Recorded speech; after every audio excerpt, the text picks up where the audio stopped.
ಇವತ್ತು ಸನ್ಮಾನ್ಯ ಮಾಜಿ ಪ್ರಧಾನಮಂತ್ರಿಗಳಾದಂಥ ಎಚ್ ಡಿ ದೇವೇಗೌಡರ ನೇತೃತ್ವದಲ್ಲಿ ಇವತ್ತು ಇಲ್ಲಿ ಒಂದು ಜನಸಾಗರವೇ ಸೇರಿದೆ. ಬಹುಶಃ ಈ ರೀತಿಯ ಜನಸಾಗರ ಯಾವಾಗ ಸೇರ್ತಾ ಇತ್ತು ಅಂದ್ರೆ 1975ನೇ ಇಸ್ವಿನಲ್ಲಿ ದೇಶದಲ್ಲಿ ತುರ್ತು ಪರಿಸ್ಥಿತಿ ಜಾರಿಗೊಳ್ತು. ಆ ತುರ್ತು ಪರಿಸ್ಥಿತಿ ಜಾರಿಗೊಳಿಸಿದ ನಂತರ ಆದ ಚುನಾವಣೆಯಲ್ಲಿ ಈ ರೀತಿ ಜನಸಾಗರ ಸೇರ್ತಾ ಇತ್ತು. ಇದು ಯಾವುದೋ ಒಂದು ದೆಹಲಿಯಲ್ಲೋ ಅಥವಾ ಬಿಹಾರದಲ್ಲೋ ಸೇರಿದಾಗಿದೆ ಈ ಜನಸಾಗರ. ಇದನ್ನೆಲ್ಲ ನೋಡಿದ್ರೆ, ಯಾಕೆಂದ್ರೆ ಕಳೆದ 25 ದಿನಗಳಲ್ಲಿ ನಾನು ಎಲ್ಲಾ 8 ವಿಧಾನಸಭಾ ಕ್ಷೇತ್ರದಲ್ಲಿ ಪ್ರಚಾರವನ್ನ ಮಾಡಿದಂತ ಸಂದರ್ಭದಲ್ಲಿ ಜನ ಪ್ರೀತಿಯಿಂದ ಆತ್ಮೀಯತೆಯಿಂದ ಸ್ಪಂದಿಸ್ತಾ ಇದ್ದಾರೆ. ಇದನ್ನೆಲ್ಲ ನೋಡಿದ್ರೆ ಬದಲಾವಣೆಯ ಗಾಳಿ ಬೀಸ್ತಾ ಇದೆ. ಈ ಲೋಕಸಭಾ ಕ್ಷೇತ್ರದಲ್ಲಿ ಬದಲಾವಣೆಯ ಗಾಳಿ ಬೀಸ್ತಾ ಇದೆ. ಇದರಿಂದ ನಮ್ಮ ಗೆಲುವಿಗೆ ತಮ್ಮ ಆಶೀರ್ವಾದದಿಂದ ನನ್ನ ಗೆಲುವಿನ ಆತ್ಮವಿಶ್ವಾಸ ಹೆಚ್ಚಾಗ್ತಾ ಇದೆ ಅಂತ ನನ್ನ ಭಾವನೆ. ಯಾಕೆಂದ್ರೆ ಮಾಜಿ ಮುಖ್ಯಮಂತ್ರಿಗಳಾದಂಥ ಕುಮಾರಸ್ವಾಮಿಯವರು ಮಾತನಾಡಿದ್ದಾರೆ. ಇನ್ನು ಸಮಯ ಉಳಿದಿರೋದು ಕೇವಲ 30 ನಿಮಿಷ. ನಾನು ಹೆಚ್ಚು ಮಾತಾಡ್ಲಿಕ್ಕೆ ಹೋಗೋದಿಲ್ಲ. ಇವತ್ತು ಶ್ರೀರಾಮನವಮಿಯ ಈ ಪವಿತ್ರದ ದಿನ. ಇವತ್ತು ನಿಜವಾಗ್ಲೂ ಇದು ಒಂದು ಐತಿಹಾಸಿಕ ಸಭೆ. ಕನಕಪುರದಲ್ಲಿ ಇಂಥ ಐತಿಹಾಸಿಕ ಸಭೆಯನ್ನ ಯಾರೂ ಮಾಡಿಲ್ಲ ಅಂತ ನನ್ನ ಭಾವನೆ. ಯಾಕೆಂದ್ರೆ ಇವತ್ತು ಜನಶಕ್ತಿಯ ಮುಂದೆ ಯಾವ ಶಕ್ತಿಯೂ ಕೂಡ ಇರೋದಿಲ್ಲ. ಹೀಗಾಗಿ ನಾವು ಚುಕ್ಕಾಣಿ ಹಿಡಿಬೇಕಾದ್ರೆ 3 ವಿಚಾರಗಳು ಬಹಳ ಮುಖ್ಯ. ಒಂದು, ಶ್ರೀರಾಮನ ಹೃದಯ ಇರಬೇಕು, ಕೃಷ್ಣನ ಜಾಣ್ಮೆ ಇರಬೇಕು ಮತ್ತು ಜನರ ಆಶೀರ್ವಾದ ಇರಬೇಕು ಅಂತ ಹೇಳ್ತಾ ಇದ್ದೇನೆ. ಅದರಿಂದ ಇವತ್ತು ನಾನು ನಿಮ್ಮ ಮುಂದೆ ನಿಮ್ಮ ಮನೆಯ ಬಾಗಿಲಿಗೆ ಬಂದು ನಾನು ನಿಮ್ಮ ಮತಗಳನ್ನ ಕೇಳ್ತಾ ಇದ್ದೇನೆ. ನನ್ನ ಕ್ರಮ ಸಂಖ್ಯೆ 1 ಮತ್ತು ಕಮಲದ ಗುರುತು. ಕ್ರಮ ಸಂಖ್ಯೆ 1 ಕಮಲದ ಗುರುತಿಗೆ ತಾವೆಲ್ಲ ಆಶೀರ್ವಾದ ಮಾಡಬೇಕು ಎನ್ನುವ ಮನವಿಯನ್ನ ಕಳಕಳಿಯಿಂದ ಮಾತಾಡ್ತಾ ಇದ್ದೇನೆ. ದಯವಿಟ್ಟು ನನಗೆ ಆಶೀರ್ವಾದವನ್ನ ಮಾಡಿ ದೆಹಲಿಯ ಸಂಸತ್ಗೆ ಕಳಿಸಿಕೊಡಿ. ನಾನು ನಿಮ್ಮ ಧ್ವನಿಯಾಗಿ ಕೆಲಸ ಮಾಡ್ತೇನೆ, ನಿಮ್ಮ ಪ್ರತಿ ಧ್ವನಿಯಾಗಿ ಕೆಲಸ ಮಾಡ್ತೇನೆ. ನಮಸ್ಕಾರ. ಜೈ ಹಿಂದ್, ಜೈ ಭಾರತ್.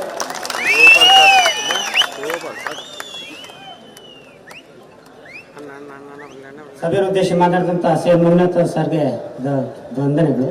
ಈ ರಾಜ್ಯದ ಮಾಜಿ ಮುಖ್ಯಮಂತ್ರಿಗಳು, ಜಾತ್ಯತೀತ ಜನತಾ ದಳದ ಮುಖಂಡರು ಶ್ರೀಯುತ ಕುಮಾರಣ್ಣವರು ಸಭೆ ಉದ್ದೇಶಿ ಮಾತನಾಡಬೇಕಂತ.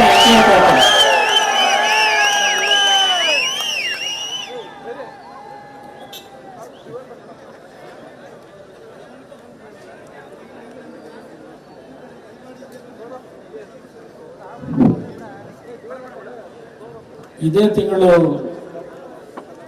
26ನೇ ತಾರೀಕಿನಂದು ಕರ್ನಾಟಕ ರಾಜ್ಯದಲ್ಲಿ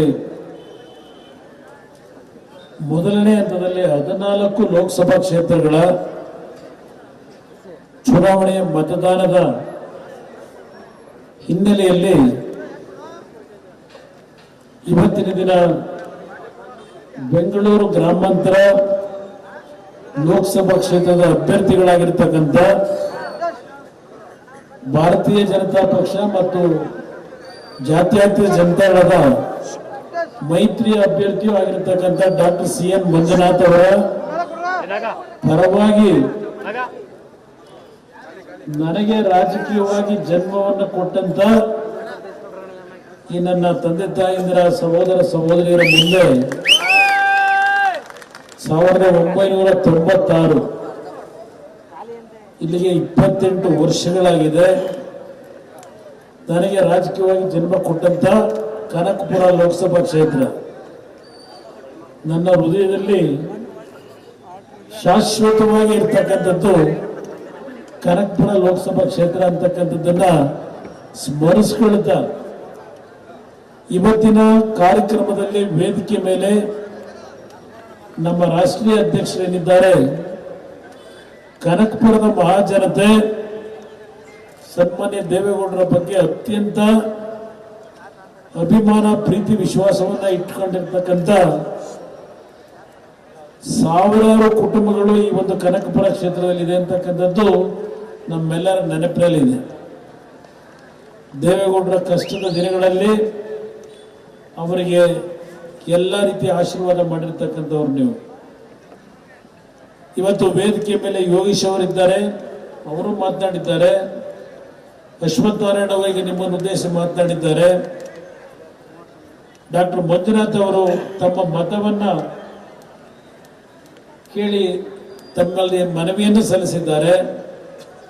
ಬಹುಶಃ ನಿಖಿಲ್ ಕುಮಾರಸ್ವಾಮಿ ಅವರು ನಿಮ್ಮೆಲ್ಲರನ್ನು ಉದ್ದೇಶಿಸಿ ಅತ್ಯಂತ ಪರಿಣಾಮಕಾರಿಯಾಗಿ ಮಾತನಾಡಿದ್ದಾರೆ ಅಂತಕ್ಕಂಥದ್ದು ನನ್ನ ಅಭಿಪ್ರಾಯ.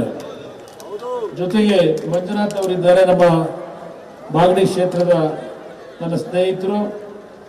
ಈಗ ನಾನು ಇಲ್ಲಿರ್ತಕ್ಕಂಥ ಎಲ್ಲ ನಾಯಕರುಗಳ ಬಂಡಪ್ಪ ಕಾಶಪ್ಪನವರಿದ್ದಾರೆ, ಮಿರ್ಜಿ ಸಾಹೇಬರು ಮಾತನಾಡಿದ್ದಾರೆ ಅಂತಕ್ಕಂಥ ಹೇಳಿದ್ದಾರೆ. ಈಗ 9:30 ಗಂಟೆ ಸಮಯ. ಕನಕಪುರ ನನಗೆ ರಾಜಕೀಯವಾಗಿ ಪರಿಚಯ ಆದಂತ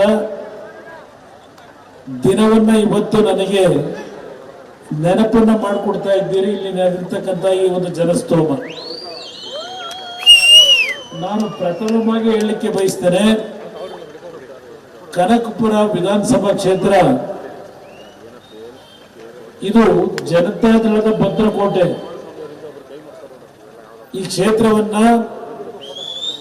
ಈ ತಾಲೂಕಿನ ಜನತೆ ಅತ್ಯಂತ ಅಭಿಮಾನದಿಂದ ಜನತಾದಳವನ್ನು ಬೆಳೆಸಿದರೆ ನಮ್ಮ ಪಕ್ಷಕ್ಕೆ ಹಿನ್ನಡೆ ಆದಂಥದ್ದು ಈ ತಾಲೂಕಿನ ಜನತೆಯಿಂದ ಹಿನ್ನಡೆ ಆಗಲಿಲ್ಲ. ನಮಗೆ ಈ ತಾಲೂಕಿನ ಕಾರ್ಯಕರ್ತರಿಂದ ಹಿನ್ನಡೆ ಆಗಿಲ್ಲ. ನನ್ನನ್ನು ಒಳಗೊಂಡಂತೆ ಈ ವೇದಿಕೆ ಮೇಲೆ ಉಪಸ್ಥಿತಕ್ಕಂಥ ನಮ್ಮ ಇಲ್ಲಿಯ ಸ್ನೇಹಿತರುಗಳೇನಿದ್ದಾರೆ, ಇಲ್ಲಿರ್ತಕ್ಕಂಥವ್ರು ಎಲ್ಲ ನಿಷ್ಠೆಯಿಂದಿದ್ದಾರೆ. ಈಗ ಆದರೆ ಈಗ ಕೆಲವರೆಲ್ಲ ಫಿಲ್ಟರ್ ಆಗಿ ತಮ್ಮ ಎಲ್ಲಿದೆ ಜನತಾದಳ, ನಿಮಗೆ ಬುದ್ಧಿ ಇದೆಯಾ, ಬಂದುಬಿಡಿ, ಪಂಚಾಯತಿಗೆ ಅಭ್ಯರ್ಥಿಗಳು ಸಿಗೋದಿಲ್ಲ ಜನತಾದಳಕ್ಕೆ ತಮ್ಮ. ಪಾಪ ನನ್ನಿಂದ ದೇವೇಗೌಡರ ಆಶೀರ್ವಾದದಲ್ಲಿ 1900 ಇಲ್ಲ 2004 ಇರಬೇಕು. ಆಗ ಸಾತ್ತೂರ್ಗಿತ್ತು ಕ್ಷೇತ್ರ.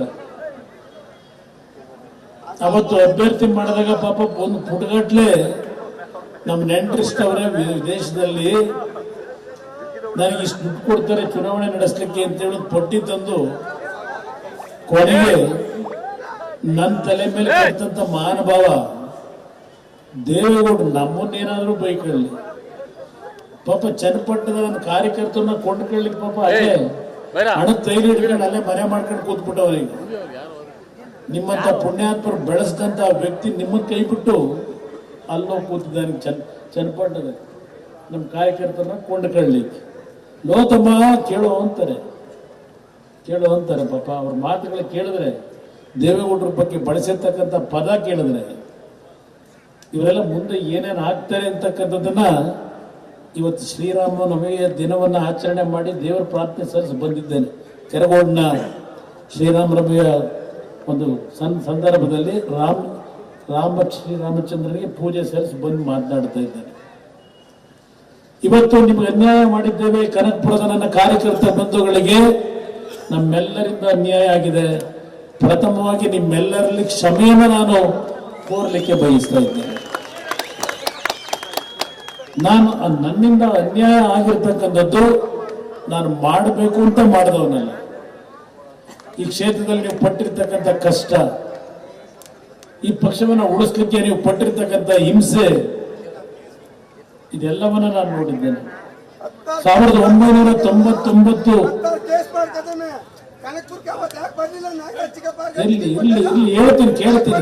ಹೇಳ್ತೀನಿ ಕೇಳೋಣ, ಸಮಾಧಾನವಾಗಿ ಕೇಳೋಣ. ಹೇಳುತ್ತ ನನ್ನಿಂದ ಯಾವುದೇ ತಪ್ಪುಗಳಾಗಿಲ್ಲ, ಕೇಳೋಣ ಹೇಳ್ತೀನಿ. ನಾನು ಎಂದೂ ಸಹ ಈ ಕ್ಷೇತ್ರದಲ್ಲಿ ಈ ಕಾಂಗ್ರೆಸ್ನ ಈಗಿನ ಮಹಾನುಭಾವಗಳೇನಿದ್ದಾರಲ್ಲ, ನನ್ನ ಜೀವನದಲ್ಲಿ ಎಂದೂ ರಾಜಿಗೆ ಒಳಗಾಗಿಲ್ಲ. ಇದು ನನಗೆ ದೇವರ ಸಭೆ, ಇದು ಎಂದೂ ನಾನು ರಾಜಿಗೆ ಒಳಗಾಗಿಲ್ಲ. ಒಂದು ಬಾರಿ ನಾನು 2009 ಲೋಕಸಭಾ ಸದಸ್ಯ ನೀವೇ ಮಾಡಿದ್ರಿ. 2ನೇ ಬಾರಿ ಕರ್ನಾಟಕ ಭವನ ದೆಹಲಿನಲ್ಲಿ ರಾತ್ರಿ 10:30 ಗಂಟೆವರೆಗೂ ಕೂತಿದ್ದ ಪುಣ್ಯಾತ್ಮ. ನನಗೆ ಕನಕಪುರ ಕ್ಷೇತ್ರ ಒಂದಕ್ಕೂ ನೀವು ಕೈ ಹಾಕಬೇಡಿ. ಇನ್ನುಳಿದ ರಾಮನಗರದ ಎಲ್ಲಾ ಜಿಲ್ಲೆಗಳು ನೀವೇ ಇಟ್ಟುಕೊಳ್ಳಿ, ತಾಲೂಕ್ನ ನಿಮ್ ಸುದ್ದಿಗೆ ಬರೋದಿಲ್ಲ. ಇದೊಂದು ಕ್ಷೇತ್ರಕ್ಕೆ ನೀವು ಕೈ ಹಾಕಬೇಡಿ. ಬಂದು ಚರ್ಚೆ ಮಾಡಿದಂಥದ್ದು ಇವತ್ತು ನನ್ನ ತಲೆಯಲ್ಲಿ ಇಟ್ಕೊಂಡಿದ್ದೇನೆ. ಆ ದಿನದಿಂದಲೂ ನಾನು ಹೇಳ್ತಾ ಇದ್ದೇನೆ, ನನ್ನ ಕಾರ್ಯಕರ್ತರು ನೀವೇನಿದ್ದೀರಿ, ನಿಮಗೆ ನಾನು ರಕ್ಷಣೆ ಕೊಡಲಿಕ್ಕೆ ಪ್ರಾಮಾಣಿಕವಾಗಿ ಪ್ರಯತ್ನ ಪಟ್ಟಿದ್ದೇನೆ. ಅದಕ್ಕೆ ಕಾರಣ 1999 ನಾನು ಚುನಾವಣೆಯಲ್ಲಿ ಸೋತೆ, ಇದೇ ಸಾತ್ನೂರಿನಲ್ಲಿ. ಒಂದು ದಿವಸ ನಾನು ಕೋಡಿಹಳ್ಳಿ ಭಾಗಕ್ಕೆ ಬಂದಾಗ ಅಲ್ಲೊಂದು ಟೀ ಸ್ಟಾಲ್ ಇಟ್ಕೊಂಡಿದ್ರು ಒಬ್ಬ ತಾಯಿ, 3 ಜನ ಹೆಣ್ಣು ಮಕ್ಕಳು. ನನ್ನ ಜೀವನದಲ್ಲಿ ಅದು ಯಾವುದನ್ನು ಮರ್ತಿಲ್ಲ. ನಮ್ಮ ತಂದೆ ಈ ಪಕ್ಷ ಬೆಳೆಸಿದಂಥ ಕಾರ್ಯಕರ್ತರನ್ನ ಯಾವ ರೀತಿ ಗೌರವಿಸಬೇಕು ಅಂತಕ್ಕಂಥದನ್ನ ಕಲಿಸ್ಕೊಟ್ಟಿದ್ದಾರೆ. ನಾನು ಅಲ್ಲಿ ಬಂದಾಗ ಹೆಣ್ಣು ಮಗಳು ಆ ಟೀ ಅಂಗಡಿಯನ್ನು ಇಟ್ಕೊಂಡಿದ್ರು, ಒಂದು ಗ್ಲಾಸ್ನಲ್ಲಿ ಟೀ ತಂದು ಕೊಟ್ಟು, ವೀರಶೈವ ಸಮಾಜದ ಹೆಣ್ಣು ಮಗಳು. ಏನಪ್ಪ ನೀನ್ ಯಾಕಪ್ಪ ತರ್ತಾ ಇದೀಯಾ, ಕಿರಾತಕರು ನೋಡಿದ್ರೆ ನೀನು ಉಳಿಸ್ತಾರೇನಪ್ಪ ಅಂತಕ್ಕಂಥ ಮಾತು ಕೇಳಿದೆ. ಅಯ್ಯೋ ಭಗವಂತ ಕೊಟ್ಟಿರೋದು ಜೀವ, ಇದಕ್ಕೆಲ್ಲ ಎದುರೋಣ ಅಂತಕ್ಕಂಥ ಮಾತನ್ನ ಹೆಣ್ಣು ಮಗಳು ಹೇಳಿದ್ರು. ಅದೇ ದಿನ ಆ ಮೊದಲನೇ ಫ್ಲೋರಲ್ಲಿ ಕೂತಿದ್ದೆ. ಒಬ್ಬ ಕಾರ್ಯಕರ್ತರು, ಊರು ನಮ್ಮ ಕೊನೆ ಊರು ಯಾವ್ದಣ್ಣ ಅದು, ಕೆಬ್ಬರಕ್ಕೆ, ಇದು ಮುಣಸ್ನಳ್ಳಿದಲ್ಲ, ಕೋಡಳ್ಳಿ ಅಲ್ಲ, ಒಂದು ಎರಡೇ ಪೊರೆ, ಅದು ಕಾಯಿಂದ ಶುರುವಾಯ್ತು ಅದು ಅಲ್ಲ, ಇಲ್ಲ ಅದಿರಲಿ, ಸ್ವಲ್ಪ ನನ್ನ ತಲೆ ಬರಬೇಕು. ನಾನು ಕೆಬರೆ ಗ್ರಾಮದಲ್ಲಿ ಒಬ್ಬ ನಮ್ಮ ಪಕ್ಷದ ಕಾರ್ಯಕರ್ತ ಒಂದು ಆಶ್ರಯ ಮನೆ ಕೊಟ್ಟಿಲ್ಲ, ನ್ಯಾಯಯುತವಾಗಿ ಕೊಡಬೇಕು ಅವನಿಗೆ. ಅದಕ್ಕೆ ಯಾತಿ ಕೊಡ್ಲಿಲ್ಲ ಆ ವ್ಯಕ್ತಿಗೆ. ಕಾಂಗ್ರೆಸ್ ಪಕ್ಷಕ್ಕೆ